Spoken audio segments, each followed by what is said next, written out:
folks, last night we talked about Megyn Kelly, her comments yesterday on her Today Show dealing with the issue of blackface. I said while we were live on the air, I got a phone call from one of her producers to actually come on the show. And so we were back and forth last night and actually barely made the flight to get there. And so today on her show, we had a second part of that conversation. And of course, as Megyn Kelly, they also invited Amy Holmes, who has a show on PBS, who is a black female conservative, to discuss this. And it was an interesting conversation. And there were a lot of people who were texting me who were saying, don't do it, don't go. This is a PR stunt. Don't save her. But I thought about what Maya Angelou said to me a month before she died. And we had a conversation in the National when they had a birthday party for her at the African Museum, the Smithsonian African Museum. And what's interesting is we were talking, she said something about being a teacher, and I said, well, my brother and my sisters are teachers. She says, no, you're a teacher. She says, you use the medium to teach and educate people. And so that's why I went. And so we're going to show you the whole segment. Then we'll discuss it with our panel as well. So this is the conversation we had this morning on the 9 a.m. hour of Megyn Kelly today on NBC. Good morning, everyone, and welcome to the show. I'm Megyn Kelly, and I want to begin with 2 words. I'm sorry. You may have heard that yesterday we had a discussion here about political correctness and Halloween costumes. And that conversation turned to whether it is ever okay for a person of one race to dress up as another. A black person making their face lighter or a white person making theirs darker to make a costume complete. I defended the idea, saying as long as it was respectful and part of a Halloween costume, it seemed okay. Well, I was wrong, and I am sorry. One of the great parts of sitting in this chair each day is getting to discuss different points of view. Sometimes I talk and sometimes I listen. And yesterday I learned. I learned that given the history of blackface being used in awful ways by racists in this country, it is not okay for that to be part of any costume, Halloween or otherwise. I have never been a PC kind of person, but I do understand the value in being sensitive to our history, particularly on race and ethnicity. This past year has been so painful for many people of color. The country feels so divided, and I have no wish to add to that pain and offense. I believe this is a time for more understanding, more love, more sensitivity, and honor, and I want to be part of that.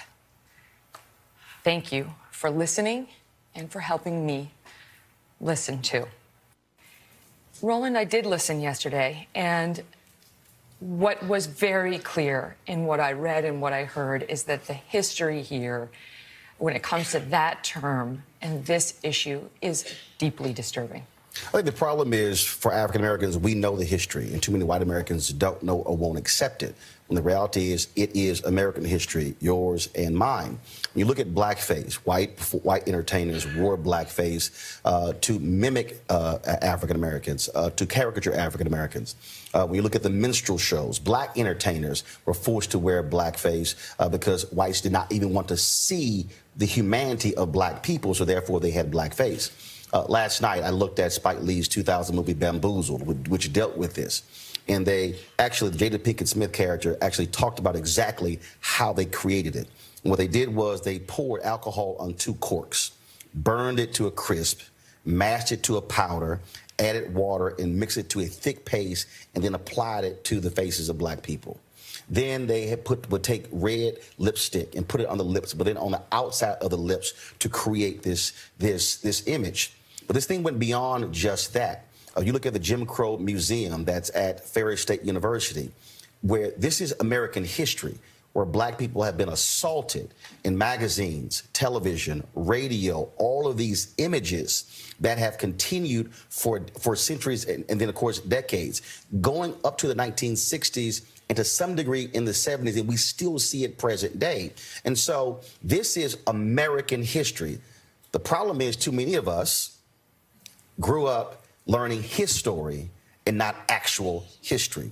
And that's the problem that we have to accept. And when we are grown, when we are educated, we have to go beyond what we were taught, what we learn in our households, and say, I better be fully aware of real American history as opposed to being in denial about what actually took place in this country. Mm-hmm. And the other piece of it is that seeing a white person darken her skin, even for a costume, today evokes that past. Absolutely it does. It does, because you're speaking to, again, that history. Look, if you want to dress up like James Earl Jones and come into America, somebody sent me a photo, you can put the costume on. You don't have to darken your face. We have to deal with also the reality of colorism in this country, that the American beauty standard since we were created, because this is about whiteness, okay? If we really want to be honest, America was created to be a white nation. The beauty standard was a blonde, blue-eyed white woman. And so black women have had to deal with the critique of their hair, their lips, and their hips, and all of that. And so when you have to deal with that, you're understanding how deep this thing is. This is the 50th anniversary of King's assassination, the 50th anniversary of the Fair Housing Act, but also the 50th anniversary of the Kerner Commission report, which said there were 2 white Americans, 1 white, 1 black. Most black folks who even came into journalism came in after the Kerner Commission, which was all based upon race riots. And so media, the reason this story just boomeranged all around is because media has been the main driver of these racist caricatures throughout American history, and that's why it's such a huge story. People, no one wants to talk about Bill Cosby these days. But the reason there was a Black Stuntmen Association is because Bill Cosby was standing next to, when he was doing I Spy, and they had a scene, an action scene, and it was a white man who was putting on blackface to be his stunt double. Bill Cosby said, what? No. Y'all don't go hire somebody black. That's what led to the creation of the Black Stuntmen Association. There was a documentary that was done on them. That was in the 60s. This is American history. We live in constant denial. Today, we're dealing with Confederate statues and monuments, and people are saying, well, okay, this is really no big deal why you're upset. But we have to recognize, over the last, look, I'll be 50 years old on November 14th. How many universities have we seen where they've had thug parties and ghetto parties where white fraternities and sororities dressing up in afros and blackface and wearing grills and putting on big chains to mimic African Americans? Well, you want to mimic a rapper, mimic the white rappers out there, dress up like Eminem. But no, that's not exactly what is done. That is a caricature. And when you have that constant assault, what people don't understand is that black people in America, next year will mark the 400th anniversary of the first 20-odd Africans arriving in this country in August of 1619 in Virginia. For 399 years, this constant assault, this degradation, and this demeaning of how we look and how we act. We are just 50 years removed from Dr. King's assassination. In 25 years, Megyn, we will be a majority nation people of color. And white America has to come to grips with that, because now that's going to mean power. That's going to mean economics. It's going to mean that, look, that the notion of what is considered American values will have to be now looked at differently, because people of color will be also making that determination, not just white Americans. How do we talk about race and our country's history with race and have a real conversation? Here's the thing that we don't want to accept. This is what I call an informal gathering. No one person could control who sits in this audience, but we control who we eat lunch with. We control who we go to dinner with. We control who we invite to our houses. And if we really want to be honest, Americans live in silos. White folks stay with white folks. Black folks stay with black folks. Latinos stay with Latinos. Asians with Asians. Native Americans with Native Americans. And it's rare when, in voluntary situations, we actually cause ourselves, I need to learn more about you. I need to understand you and where you come from. But also asking the question, I don't know. I worked with a guy, Tim Madigan, who grew up in Iowa, didn't see black people until he went to college. All these racial things happen. He never understood why black folks responded the way he did until he wrote the book on the Tulsa race riot. And then he began to interview, and he hears these stories of elderly black people kneeling in their homes and guns put to the back of their head, and they were killed based upon a lie, and how this whole town was destroyed. Tim said, Roland, for the first time, I then understood why black people felt the way they did. And he said, as a white man, I had to force myself to own up to my lack of understanding, my lack of history. And I would say the same thing, Megyn, whether it's you, whether it's somebody sitting in this audience, being honest that, wait a minute, how did I grow up? And have to go inside of yourself and say, what was I taught? What did my parents teach me? What did my friends teach me? And do I allow people to say things around me that have racial implications and I say nothing? because I don't really want to upset the apple cart. Let me look at who's in my office, who's on my staff, who are executives. I've been in media since I was 14 years old. One of the fundamental problems we have, that white men still run media across the board. I mean, do you understand? And this is just, understand how this thing impacts us. When I sat with Ken Jouts, executive vice president at CNN, I did a pilot. He literally, I used the word brother. I was interviewing the guy who later became the first black president. And I talked about health care, and I said, man, that really hurt a brother having to file for bankruptcy because of health insurance. He said to me, hey, be careful using the word brother because we don't want to alienate white viewers and being too ethnic. And I'm going, but that's my story, and I was talking to a black man. But Glenn Beck could use the word brother, and it's perfectly fine. And the fact that he would say that to me in that context is, wait a minute, hold up. Why can't I just be me? Why is it that, okay, you're too black, Roland? Well, how am I too black? Because I am black. And so we have to understand how deep this goes, because now it impacts raises, it impacts promotions, it impacts who we work with. And so we, I think, are in total denial of how deeply embedded race is in the DNA of America and how it impacts so many things that are done in this country. And if we have a discussion and just be honest, and somebody says, look, I don't know, share with me, educate me. That also, I think, what changes it. And on a personal level, for all of us to challenge stereotypes that we may have about different racial and ethnic groups and say, wait a minute, is that fair, the way that I'm relating to other people or making assumptions? That's a part, I think, of the journey. But the last point is, I can play Diana Ross. I'm sorry, Megyn, you can't. No. Megyn, you can. No, Megyn, you can play Diana Ross just like you can play any other character. But you just put on a gown, grab a fan, and then have big hair, you're fine. But that's the mistake that we make when we say, oh, I want to cross that line. Yeah. There are lines, and there's history, and there's pain. And when we acknowledge that, then we can learn and grow from it. But as long as we as Americans live in denial and act as if that stuff does not matter, then we will continue to have this problem in the next 400 years. Listen, well said.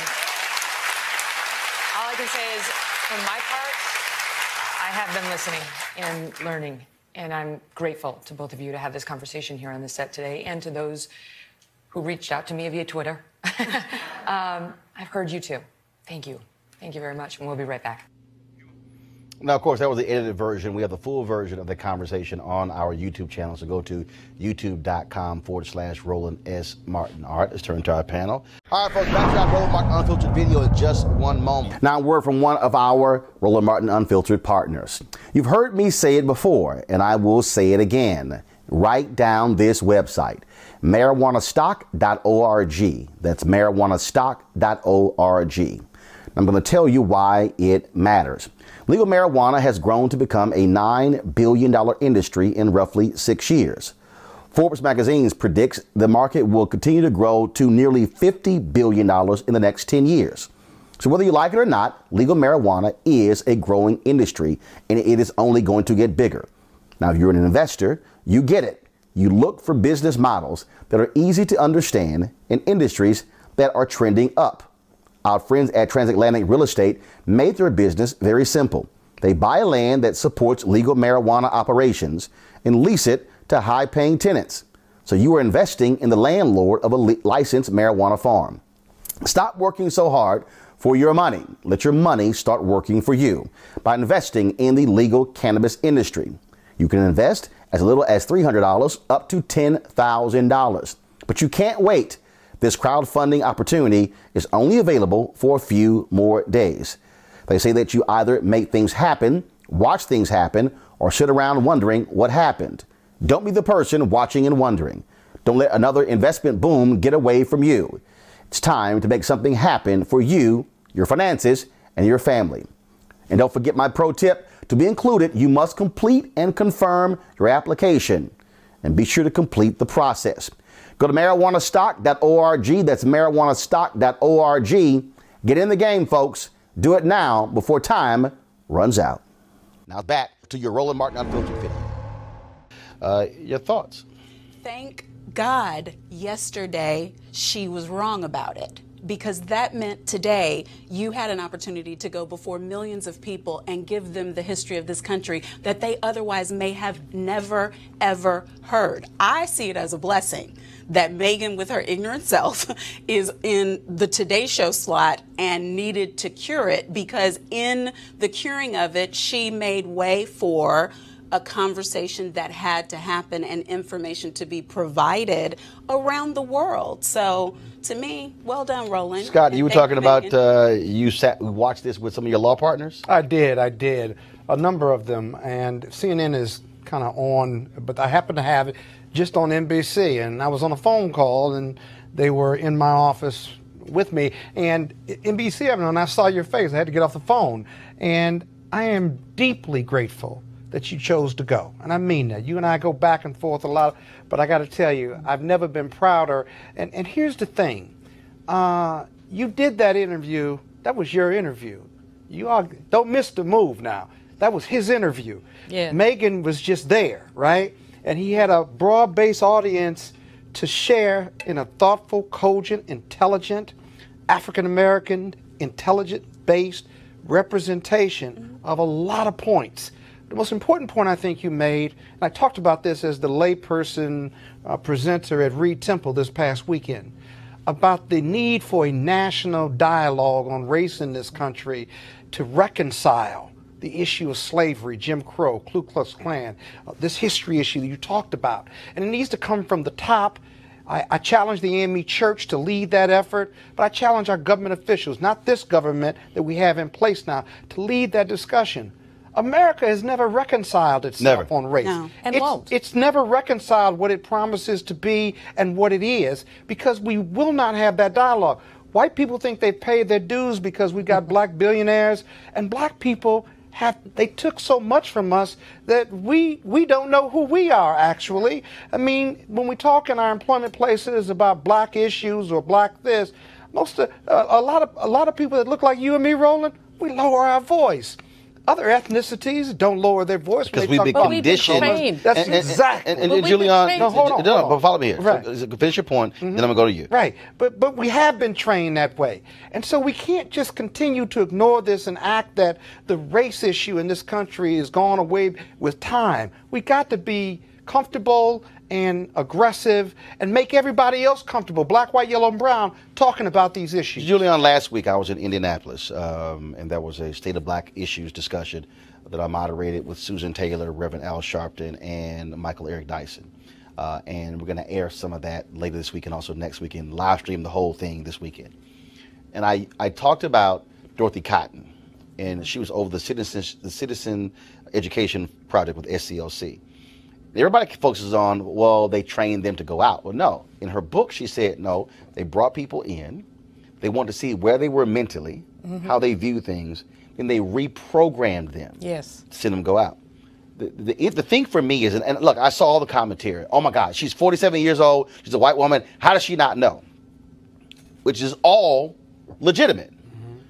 But what I do think we have to understand is that there are white people in this country who literally are growing up, they don't see no black people. And there are black people who are living in spaces where they don't connect with white people. And what happens is, if you never ever sit and talk to somebody, you don't know what the hell's going on, because you can forget what the hell you learned in school. It ain't real history. It's a joke.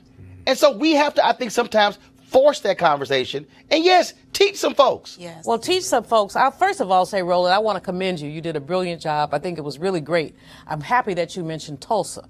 You know, I'm doing some work on my book that'll come out whenever I finish writing it on Black Money, and there's a piece in there on Tulsa. And one of the things about Tulsa is there's a guy who's written about what he calls segregated memories. So in Tulsa, you have white people who do not believe that Greenwood was burned by crazy white people. They just don't believe it. And even if you show them pictures, they don't believe it. It's fiction.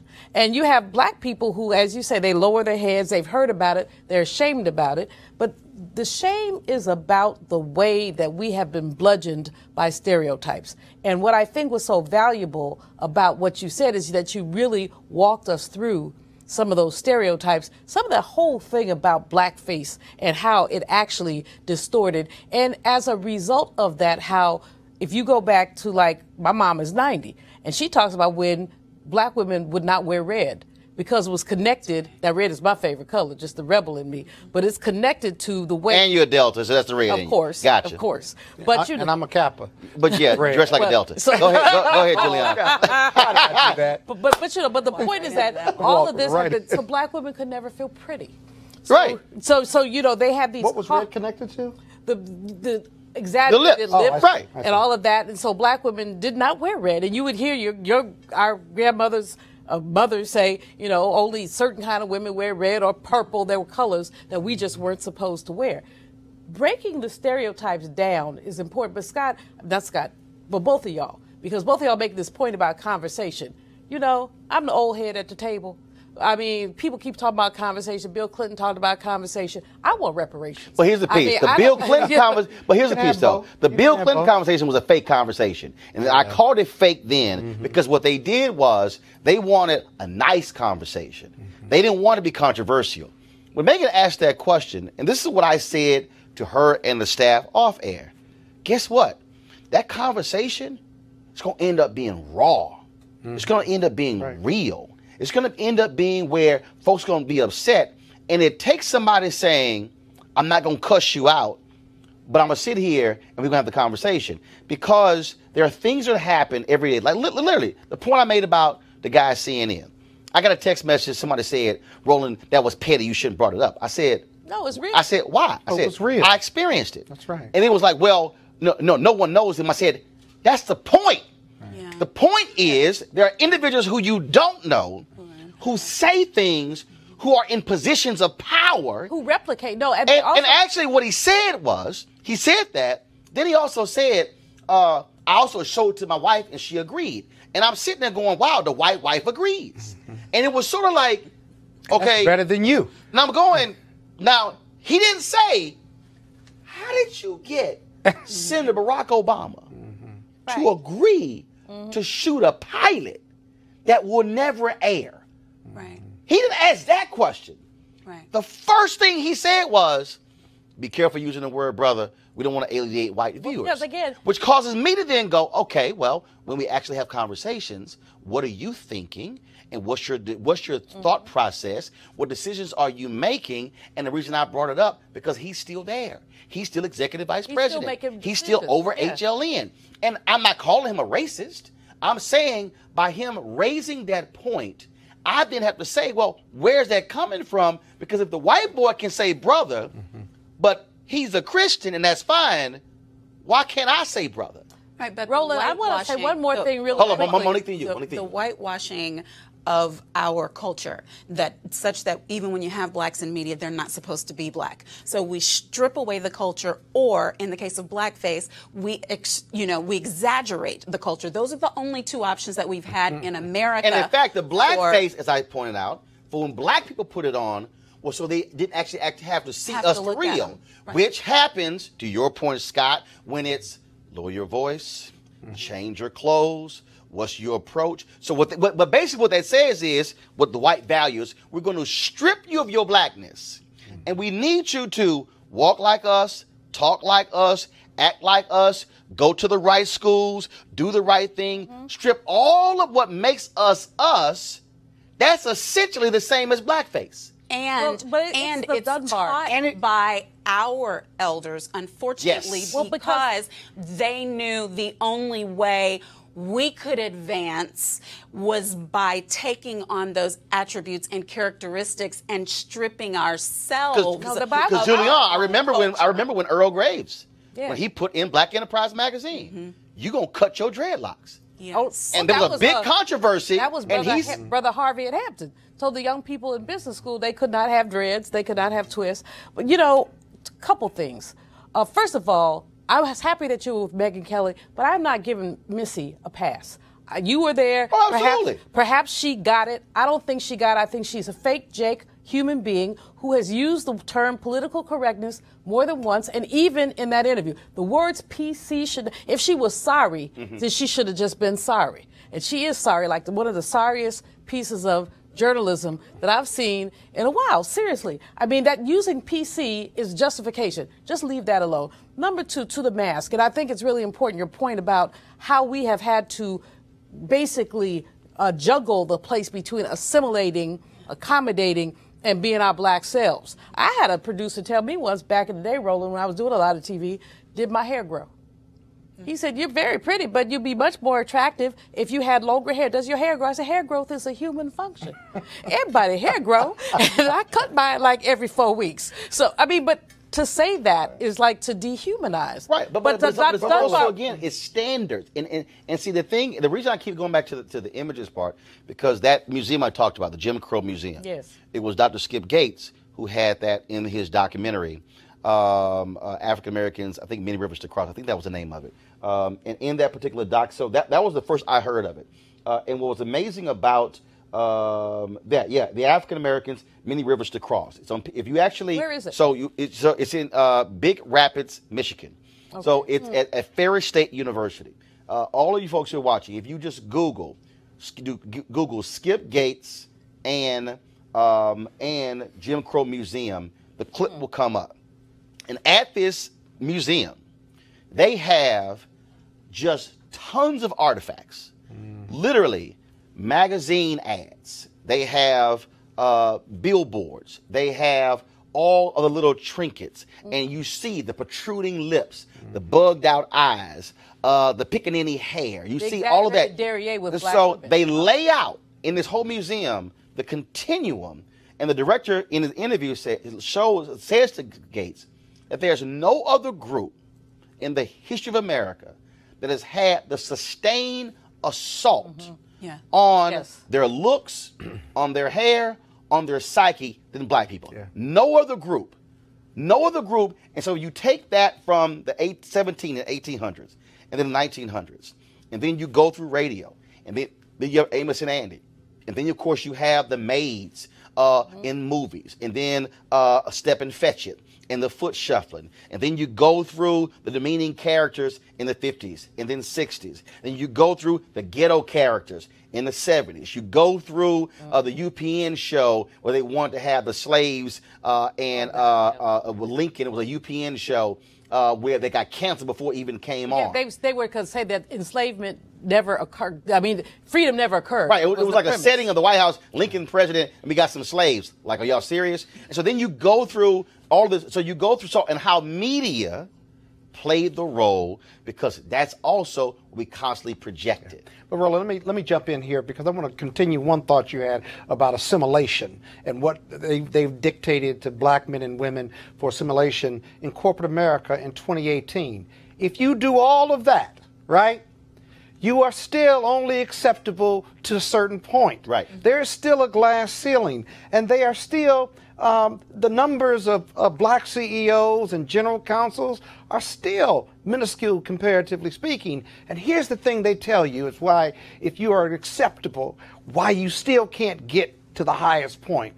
They will say he's too educated or she's too educated by half, too smart by half, too well dressed by half. He went to the best schools. He's got a ton of business. He has large clients. He has assimilated in corporate America at the very best levels that you have dictated to your white counterparts. And yet you are still only acceptable to a certain point. What are you to do? It is like we're caught in this political economic vacuum or prism or vortex that says do all the right things as your mom and daddy told you. You do that, and then you can only still get to a certain point. And including compensation. But that's assimilation. Now flip that thing to how it also causes us to also then have self-doubt about other black people. Yes. The number of people, and this happened to me on numerous occasions, brothers, men and women, black, who literally said to me when we had News One Now, brother, when you gonna get you a show? And I was like, I'm on TV 5 days a week. Right. What do you mean? Oh no. And they literally said no. They said a real show. A real show. And I said, what do you mean real show? They said, no, I mean like, CNN, MSNBC. I said, bruh. And so this is when Brian Williams was the evening news anchor of NBC. I said, bro, do you realize that when Brian Williams comes to Washington, D.C. to broadcast the NBC Nightly News, that Brian Williams sits in the same chair that I sit in? He goes, what do you mean? I said, well, there's a table right next to that chair, and there's 2 shelves. On the bottom shelf is a bristle brush and a mirror. That ain't for Brian. I said, that's mine. I said, the walls and the cameras in the control room are the same. I said, what you don't realize is we do the show at NBC News Channel in DC. I said, we send the signal through the fiber optic line the same way they do. I said, you believe that my show isn't real because it's on a black network. I said, when it's the exact same place that Brian Williams uses. And he looked at me like, oh my God, what the hell? So what happens is look, right here. I had a brother, people today, somebody said, well, you can't get a real show. And I said, really?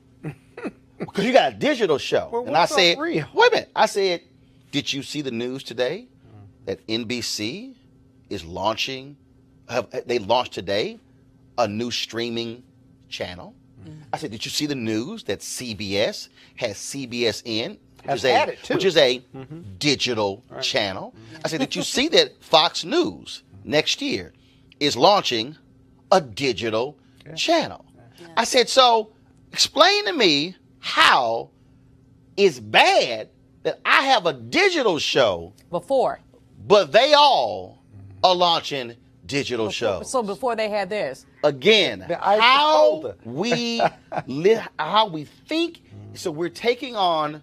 So we're degrading ourselves and saying that ain't good. Well, Roland, it's just it's like what happens in HBCU land. As you know, you have our people. We have brilliant, wonderful, phenomenal colleges in HBCU land, and we have black people who say things like, you know, I wouldn't send my child to an HBCU. Your child, but some of your children need to be at HBCUs. Right. And HBCUs will provide the same level of education. If you look at a Howard, you look at a Morehouse, a Spelman, a Bennett, you know, the same level of education. And don't end me. You want to say in that chair? But the same levels of education that many other comparable schools do. So we really have been brainwashed. We have literally been taught that we are less than, and we have basically inculcated that. And there's no comprehensive way. I like what you said about the AME Church, but no comprehensive way for us to unpack that and to begin to talk about what's happened to us as a people. Yes, speaking of HBCUs, it's Howard Homecoming Week, so I'm going to need to see a sweatshirt.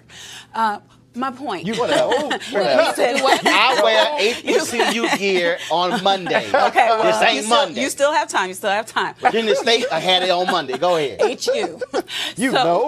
So my point is, you made to me the most critical point about the fact that in a very short time, the minority will be the majority. And all of these things are going to have to be figured out. I was at a conference over the weekend, and one of the things Bishop Jake said is the reason why we don't have relationship is because we don't visit somebody different than us. So if we take the time to visit Asian Americans, Caucasians, everybody, if we don't silo, if we do not get out of our silos, then we will be the same as the white people have been to us. Here's why I made that. But Julian, here's why I made that point. So I graduated from Texas A&M. A black woman with a black journalist conference. She comes up to me and she says, "Roland," I said, "I got to talk to you." I said, "Okay." She said, I go to Texas A&M. She said, and I hear you talk about the university and how much, you enjoyed your 4 years there. I'm like, yeah. She said, but, my problem is just that, how we be received by the white students. I said, okay. I said, what do you mean? She said, so for instance, we've gone to Sabisa, which is our a major cafeteria. She said, the white students won't sit with us to eat. I said, okay. I said, you ever sit with them? She goes, what do you mean? I said, what I mean is, do you ever take your tray and literally walk over? I said, do you ever take your tray and walk over and then sit down and say, how y'all doing? Anybody sitting here? She goes, why would I do that? I said, so help me out. You're asking white students to do what you won't do. I said, has it ever dawned on you There's some white kids who go to A&M who have come from towns they ain't never seen black people. I said, and there's some black students who have come from communities in Houston and Dallas who ain't never seen there were white people. I said, what is the harm of you sitting down and just talking to somebody? She literally said, that never crossed my mind. I said, you can't ask of somebody else what you're unwilling to do. That's right. And so it's not kumbaya.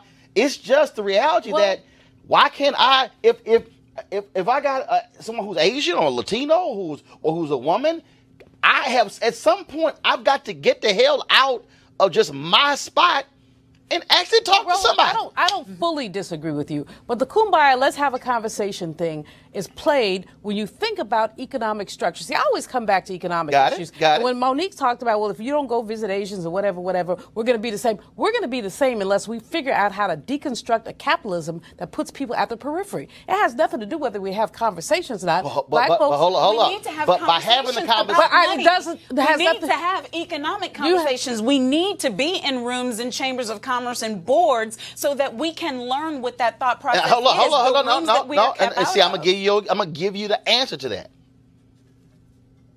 You have some African Americans, Robert Smith, the brother who's a billionaire, who's been working with Reverend Al Sharpton on pension funds. Okay. And what they said is, they said, wait a minute, you got all these white boys who got hedge funds, and the public pension funds, teachers, firefighters, police officers, they are the biggest pension funds that drive money to hedge funds. Black hedge fund managers not getting the money. So what happened? Sharpton and Smith and others, they go sit down with Randy Weingarten, AFT, and NEA, and they say, now look, y'all got all these black teachers who are funding your unions. Y'all money are going to white hedge fund managers. They laid it out. Weingarten says, and her team goes, you know what, you're right. CalPERS, the California pension fund, $500 million going to the black hedge fund. Black folks sat down with white folks, explained to them, this is what's happening. How do we leverage? Y'all are using black funds, and they went, damn, that's a good point. You right. And so now they're saying, let's go to the other pension funds. So to your point, if we don't tell somebody that and show them, and then say, now what y'all gonna do? Right. Well, that's very different than this go to somebody's house, have a conversation nonsense. Monique, all due respect. No. That's what you said. I'm quoting you. I said if you don't visit. What I meant by visit was conversation. Spend time. It's spend time. It's lightweight. Okay, no, but here's the deal. But here's the deal, Julianne. Conversation is not. If I got somebody white in the workplace, ignorance starts at home. If I got somebody white in the workplace who don't understand what black men and black women are going through, and then if I'm able to enlighten them and educate them, then if they are in the room that I'm not in, if I've done my job, they then might become champions of it. They may not, but at least I've said, look, here's what's going on, and you may not have any idea about it, Scott, in a law firm. We've seen that, where white lawyers are like, I don't know what the hell you're talking about, and that's actually happening. Yeah. You're going, yes. And we got to get comfortable with being uncomfortable with it. Yes. Now, I got and not making them comfortable. Exactly. I got 35% diversity in the D.C. office of Reed Smith. I've been intentional, and our global managing partner and senior manager have been intentional about it. And we openly talk about race and gender, especially when it comes to pitching business. If we're going to pitch a piece of business to a large company and they've got great diversity, or their leadership has diversity, whether it's women or people of color, why would we field an all-white male team to go see that company in 2018? So my partners have got to be comfortable about talking about, Scott, who do we have that does SEC work who's an African-American woman? We can't be uncomfortable about that, because diverse ideas and diverse teams are better, stronger teams. And we have to be comfortable with that. And if I can make every one of my partners who doesn't look like me, male or female, comfortable about that, whatever office they're in, that's my job as managing partner. And Julianne, what I keep saying is, I'm tired of parking lot militants. I'm tired of folks. What is who a parking lot? A parking lot milted is the person who, before you leave the office, they buy the car and they saying, man, this need to happen and this need to happen, this need to happen. And then when they go in that building, you like, well, where your little parking lot milted ass go? Now you quiet. My deal is, look, I always said it. They're going to fire you anyway. Okay, so at least I'm going to say something while I'm there. And I'm saying if we're willing to challenge, to educate, take some folks out, enlighten some white boys on pay disparity, enlighten some folks and like, say, bro, you don't recognize it? All the folks on your team, white men? I'm just saying that a conversations, dinner, or lunch, it also builds relationships. Exactly. It could lead to change. Professionally. Final comment before I go to my next story about voting in Georgia. My final comment is, let's look at economic structure. All this talking. Can't you talk about economics during those conversations? You can talk about economics, so but Scott, the bottom line economic structural issue is less race than it is class and capitalism. And this is a conversation that nobody wants to have, is how you dismantle capitalism so that you basically distribute resources more fairly. But I'm gonna give you But I'm gonna give you this example. Hold up, I'm gonna give you this example. Last one of what happens when you do educate somebody who's white, who's in power, who then can also do that. John Landgraf, the CEO of FX Network, he is sitting here going, look at numbers. 80+% of the showrunners of FX shows were white men. Oh, wow. John Landgraf sends an email, one email, to the entire network, and he says, I'm a white man, and I like white men. We talk, they friends of mine, but this ain't America. He said 50+% of America's women. He said the numbers who are Latino, who are African American, and this is changing. He says we have to change who is running the shows in our network. 6 months later, half of all shows on FX had people of color who were showrunners, or people of color or women. His deal was, I'm a leader. He said we have to change it. That's economics right there, because also who are showrunners, who are creators, and so Donald Glover's show, ATL, the other shows they have, that also changes the game economically. I still believe that, look, I don't assume a white person gets it. I don't assume a black person gets it. Right. But what I will say is, I'm at least had a conversation that if I can have an opportunity to enlighten you and empower you, you might get it or you might not.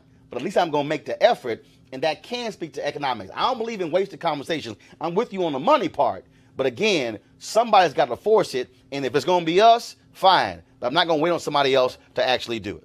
A great conversation here, folks. You want to check out Roland Martin Unfiltered?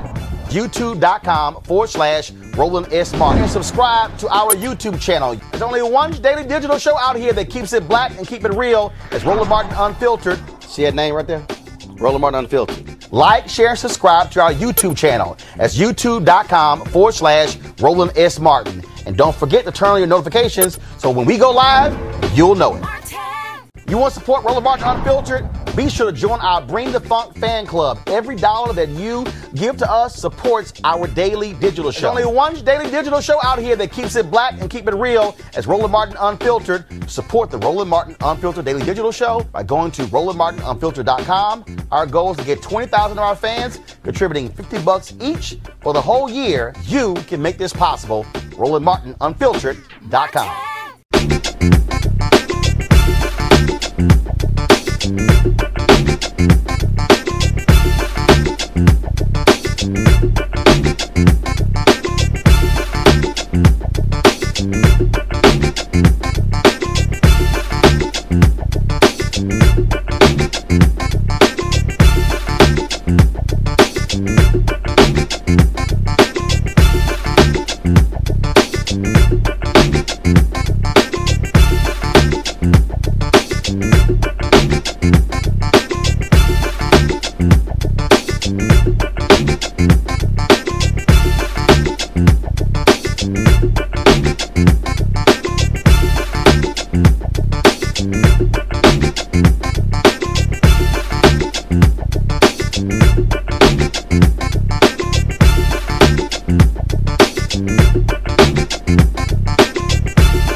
you.